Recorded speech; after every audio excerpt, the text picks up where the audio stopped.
Yeah,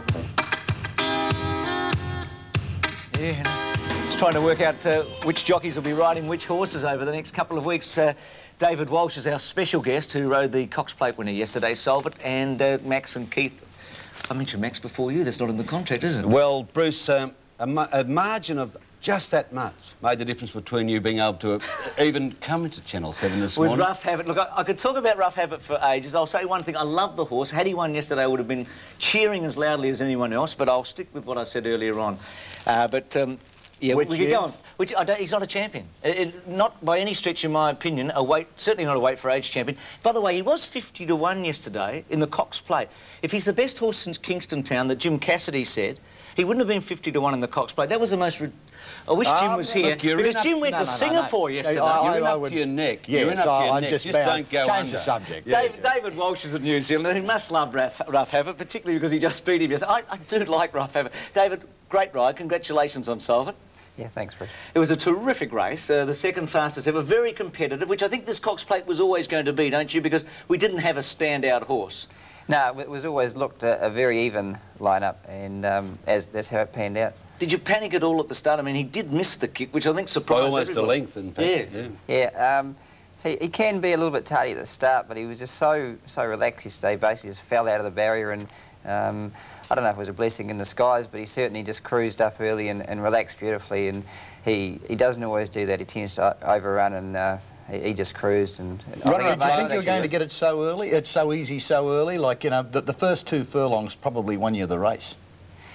I was quite surprised when we went down the hill past the mile, and he was leading and he had his ears forward, and he was just cruising. And the longer they left him alone, the harder he was going to beat a beat. Funny thing, isn't it? I think if Shane Dye had ridden St Covert, he might have, and there hadn't been all the publicity about St Covert not wanting to lead, then you might have got it a lot harder. But it was, you could see Matthews wanted to give up the front. He got to the front and then wanted to give it up on St Covert because all the publicity during the week had been surrounding Dye with a fixation of leading on the horse. Do you agree? That's true. Your trainer, Moira Murdoch, said that your horse was at a career peak yesterday. Is that right?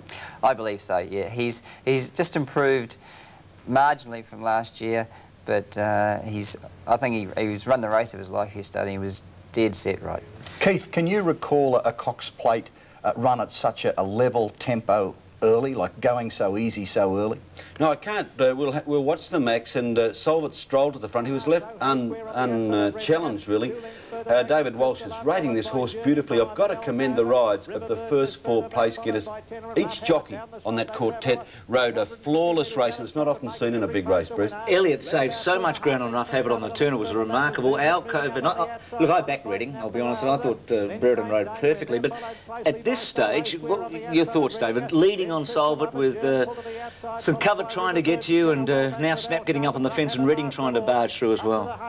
I was always very happy, especially from the 1,000, and I let him roll at the 800, gave him a flick at the 400, and he was never going to stop. Now, this is a hit-and-run win by Solvent. He's going home, so is his rider David Walsh in an hour or so. But the horses to watch are Alcove, from a Melbourne Cup viewpoint. She gets home hard to finish 4th, and Danewin, he'll win the Derby on that run. Yeah, great run. Don't you miss Rough Habit there? Just look at he was terrific, surging through here.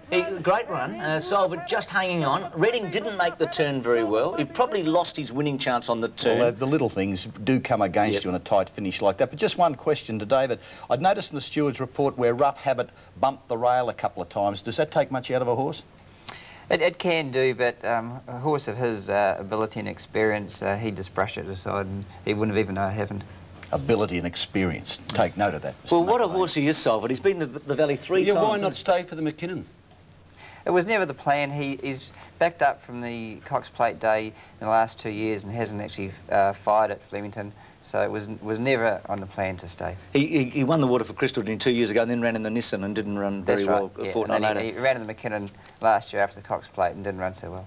Well, quite a few horses have run second one year and won the next. Our Poetic Prince and Superimpose and great horses like Hydrogen. But we're in an interesting situation with the Cox Plate. The last 4 Cox Plates, the favourites have done very badly, and yet the 11 years before then, 9 favourites won. So it goes in cycles, doesn't it? And we're in that cycle at the moment, where there's not a standout horse, I feel.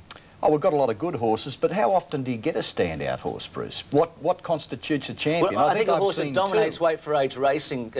Naturalism was even money favourite. He dominated weight for age racing that year, didn't win. But Better Loosen Up dominated weight for age racing. Rubiton dominated weight for age racing. Let's alone. Yeah, and also the Kingston Town. I think that's what constitutes. Yep, you're right for once. Yeah, for the first time. Look, let's go to the Moonee Valley Cup. Gee, this was a run. And a great ride by Oliver. This horse had to do the chasing, as it turned out, from Gold Sovereign. They walked early, walked up to second. This is about the easiest win you'll ever see. Geez, exciting. This Now, a word of warning, don't get too carried away. Why? This cup was won in 8 seconds outside the race record held by Donegal Mist, who went on to the Melbourne Cup and finished 14th. Now, 8 seconds, Bruce, is about 55 lengths. You know as well as I. How many years have you been going to the races?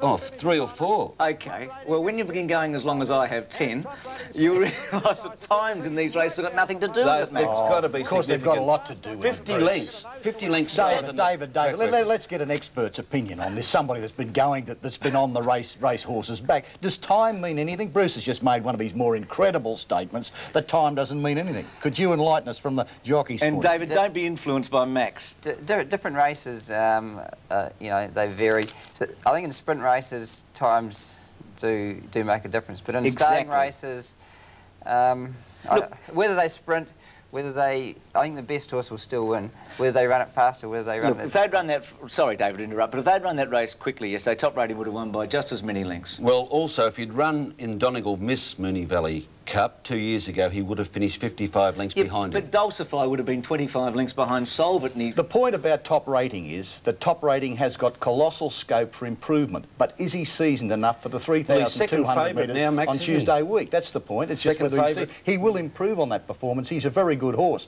But you can't go gaga over a performance like the Moonee Valley Cup yesterday. Well, we can go gaga over Sequalo because he equalled the track record. He's got a fantastic 1,000-metre record. I thought this was a good thing, Keith. Really liked him yesterday. Did you fancy him at all? I liked him too, Bruce. I did prefer Keltrees, who had such a great first-up record and was back from 3-1 into 2-1. But his Sequalo, he extends to win by 3.5 lengths. His time of 56.3 equalled the track record set 4 years ago. And his trainer, brilliant, Charlie Weymouth, had to call for a couple of brandies after the race. It knocked him about a bit. I remember Rancher, his stablemate, got beaten by Manicato, didn't he? Well, they say he's as good as Rancher now. Well, he is as good as... And there's a pity in a way he's not backing up. I reckon it's the race of the carnival next week, Ariba versus Bint Masqué and Scalacci over 1,200. Do you agree with that, Max? I only want to say one word out of that event yesterday, the Moya Simonstad. Oh, good run. Yeah, good run. But, gee, Sequalo was fairly impressive. You missed Sequalo, did you? No, Sequalo was a good run, but I'm looking to the future. That was the past, Bruce. State Taj won the Water for Crystal. Talking about the future, I'll give you one here, Max. Look at the horse on the fence last, called Western Red. This was a run. Now, this horse will be very hard to beat. Tell us about him. You know a fair bit about him, David. He's a New Zealander. He's a good horse at home. He won the Lion Brown Sprint. It's a very tough race to win. He normally actually races up on the speed, so I was surprised to see him back. Missed the start. Now, have a look at him second last. Now, State Taj, terrific horse, going to the front. Innocent King was running. Look at Western Red. Now, trying to get out, still trying to get out, still can't get out. Watch this, Keith and Max, in the last 50. I like the way he gets to the line. He's 3 from the left. Here we go. Whoosho. Yeah, big run. State Taj, he's going to line up in the Nissan. It's a Group 1 level. So if he wins that, he can't go to Hong Kong for the bowl there on the 11th of December. I think they'll be happy if they win the Group 1, don't you? Yeah. Max, Western Red, did you... I wouldn't disagree with anything you've said about Western Red. I think he's a good racehorse. I think he'll pick up a race in the near future. Blevick, could he win the Derby? He's, I guess, now going to be second favourite behind Dane Wynn.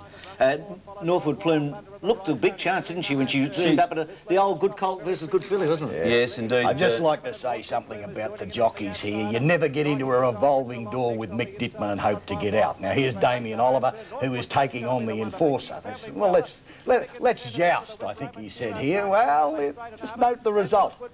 Whoops. Yes.